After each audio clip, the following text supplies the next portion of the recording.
پوچھا گیا کہ دجال کے فتنے سے بچنے کا کیا وظیفہ ہے؟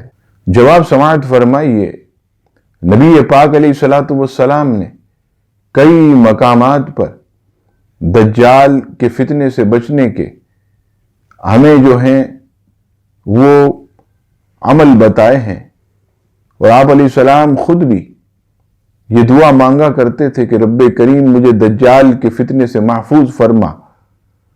اب آپ کی خدمت میں ابن ماجہ شریف کی حدیث پاک حدیث نمبر 4077 پیش کرتا ہوں۔ حضرت ابو امامہ رضی اللہ تعالیٰ عنہ فرماتے ہیں، نبی پاک علیہ السلام سے پوچھا، ہم اس زمانے میں یعنی جب دجال ظاہر ہوگا اس زمانے میں بھوک و پیاس کا کیسے سامنا کریں گے؟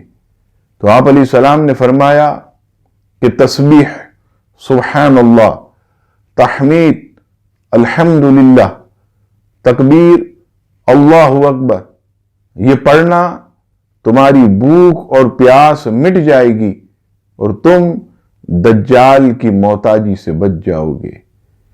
ابو داؤد شریف کی حدیث پاک حدیث نمبر 4323، جس کے راوی حضرت نواس بن سمعان رضی اللہ تعالیٰ عنہ ہیں، نبی پاک علیہ السلام ارشاد فرماتے ہیں، سورہ کہف کی ابتدائی 10 آیات کی تلاوت کیا کرو، یہ تمہیں دجال کے فتنے میں مبتلا ہونے سے بچا لے گی۔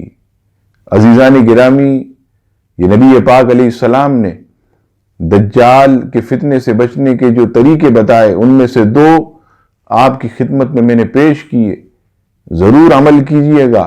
اللہ تبارک و تعالی ہم سب کو ہر فتنے سے، خصوص بالخصوص دجال کے فتنے سے محفوظ فرمائے، آمین۔ ویڈیو دیکھنے کے ساتھ ساتھ یوٹیوب چینل کو سبسکرائب کریں اور بیل آئیکن پر ضرور کلک کریں، اور ویڈیو کو لائک اور شیئر کرنے کے ساتھ ساتھ اپنے کمنٹس دیں۔